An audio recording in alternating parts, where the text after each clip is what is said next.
大家好，我係阿喵。喺聽故事之前，麻煩大家俾個 like、留言、分享同訂閱。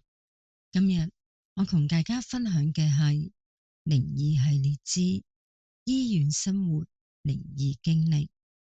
之前我戒病咗一輪，住咗一排醫院，應該話係近排我都成日出入醫院。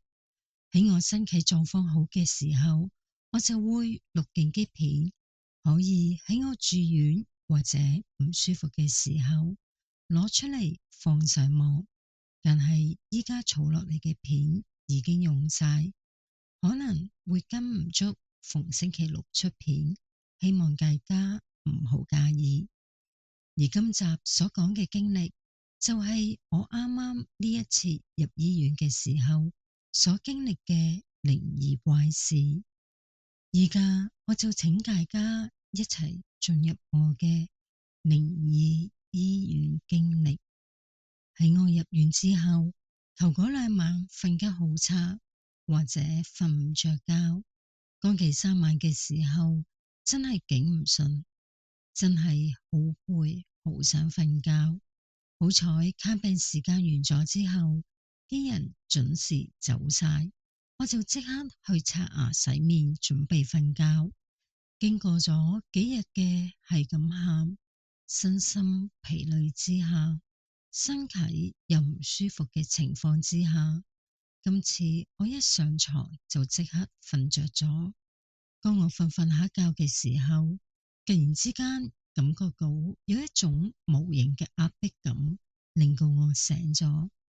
我擘大眼，係俾眼罩遮住咗，但係我就聽到周圍嘅儀器嘅聲音，仲有一啲病人嘅唞氣聲。今次算係幾好，唔係太過嘈，所以之前我喺醫院生活分享嗰一條片裏面有講過，大家住院嘅時候一定要預備耳塞。但係今次我自己都冇用耳塞，我係戴住 handfree 一路聽住歌一路瞓覺，而我就係戴住個眼罩嚟瞓，但係個眼罩我就冇鋪住個耳仔，即係我就咁將個眼罩架喺對眼上面，就咁。因為我係長期戴住口罩，我唔想個耳仔咁辛苦，要戴住咁多條繩會好痛。而嗰一刻，除咗啲儀器聲之外，病人嘅唞氣聲之外，我感覺到周圍都好靜，應該個個都已經瞓晒覺，熄晒燈。因為我個眼罩係冇鋪住耳仔嘅關係，所以佢唔係貼實塊面，周圍都有空隙，所以我就喺眼角下見到周圍都已經熄咗燈，除咗走廊同護士站。我就由個壓迫感嘅來源望過去，係床尾嘅位置，喺眼罩嘅邊位度，我就向下望，我就見到有一個女性企喺度，着住一個制服，但係又唔係護士嘅制服喎。我就再揭起少少個眼罩去裝下。我見到佢着住嗰一套貼身嘅制服，係空姐嘅制服。我就繼續望清楚啲，向上望，我就見到佢啲頭髮全部梳晒向後，紮住咗一個髻。啊，冇錯，係空姐頭。即係話，依家有一個空姐半夜企咗喺我病床嘅床尾位置，佢企得好直，雙手就放咗喺前面，夾低咗個頭，就好似想緊我發出指令咁樣，就好似緊我發出一個反應咁樣。我就轉一轉身，假側身瞓，降啟去唔到。好衰唔衰呢個時候個眼罩因為冇箍住隻耳仔嘅關係，就咁樣跌咗喺個枕頭上面。我喺冇咗眼罩嘅自然反應之下，就擘大咗對眼望向床尾嘅空姐。嗰一刻，個空姐佢亦都已經蓋咗氣球望住我。我同佢對咗眼神，雖然話佢個樣唔係好鬼樣，係有正常咁樣五官，但係佢嘅面色係好灰白，仲有一個搽咗深紅色嘅嘴唇，而佢嘅表情好似好嬲咁樣，好惡咁樣嚟望向我。我好少可望到咁實體嘅靈體，望到靈體嘅五官，所以嗰一刻我覺得好恐怖，我感覺到好驚。之後我見到佢由床尾嘅位置慢慢咁樣轉向床嘅左邊，佢慢慢一步一步咁樣行近我床頭嘅方向。我就即刻合埋眼，揸實張被。當佢越行越近，越行越近嘅時候，我嚇到不知所措，唔知可以點樣做。我想嗌又嗌唔出聲。喺嗰一刻，突然之間聽到有人撳鐘叫姑娘。嗰一個鐘聲，我再聽到有一把聲，佢就話：阿妹，你係咪都醒咗啊？不如陪我一齊去廁所啦。我就擘大眼，面前嘅空姐已經唔見咗。我再坐起身，四圍望成間病房，都已經唔見咗個空姐嘅蹤影。而講嘢嘅原來就係瞓喺我對面床嘅精靈婆婆，因為我覺得佢好精靈，可以自己照顧自己，又周圍咁樣同人傾偈，所以我就叫佢做精靈婆婆。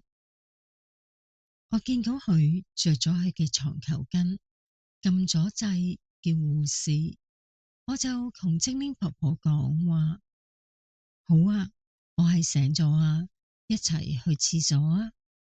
我哋兩個就慢動作之下，慢慢咁樣落床，我就攏盡個精靈婆婆，因為我個身係掛住啲儀器。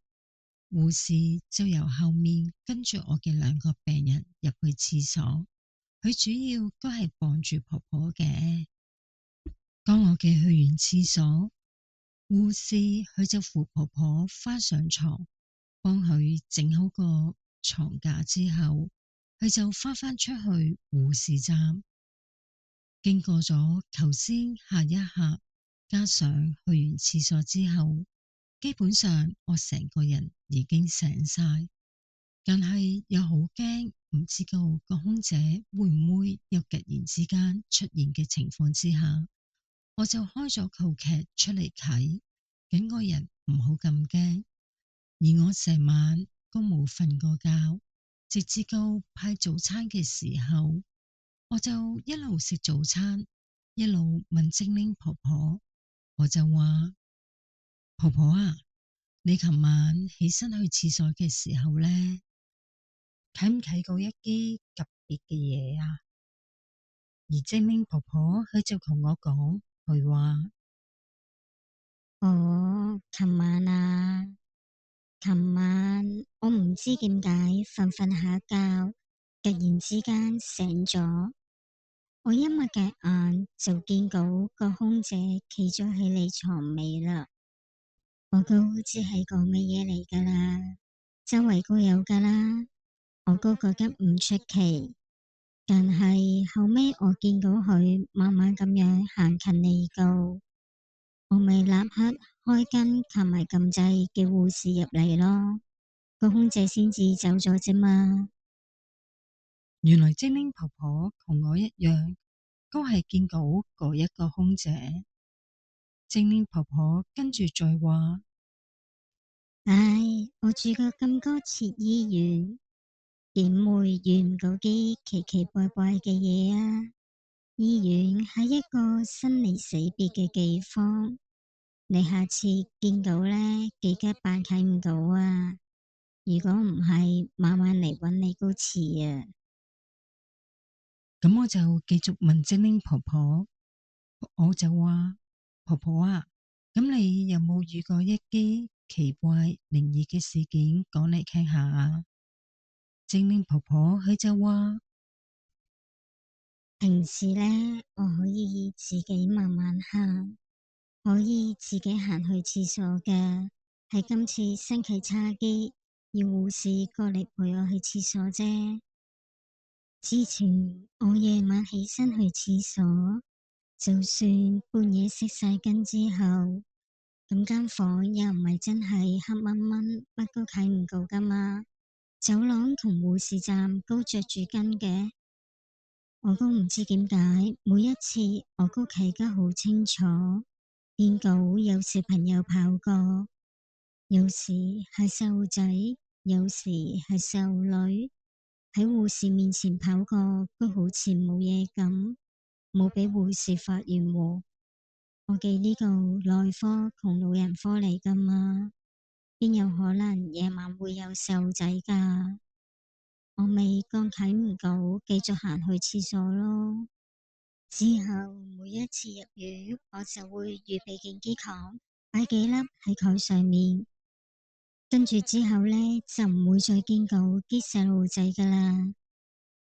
間中都會見到有啲白色影飄過咯，或者係病房離世嘅病人翻返入房，想翻返去生前瞓嗰張床。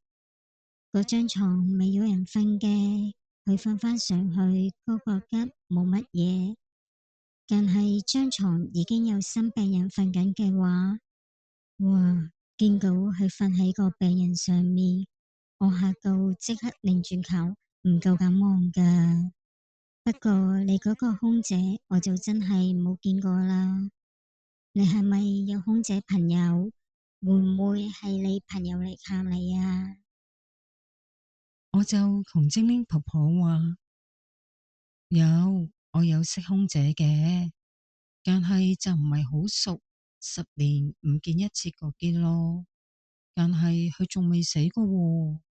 精靈婆婆佢就話，哦，咁可能係上一手嘅病人啦。我哋個個都着住醫院睡衣，邊個會知道做啲乜嘢職業啊？除非係傾開偈，傾開有講啫。不過我感覺到個空姐好似好嬲你瞓咗佢張床咁喎。總之呢個感覺就好差啦，所以我先至撳鐘仔㗎嘛。我就同精靈婆婆講話，係啊，我都覺得係咁啊。我感覺到佢好似好嬲咁樣，真係多謝你琴晚救咗我啊！如果唔係嘅話，佢行埋你床頭，我都唔知會發生啲乜嘢事。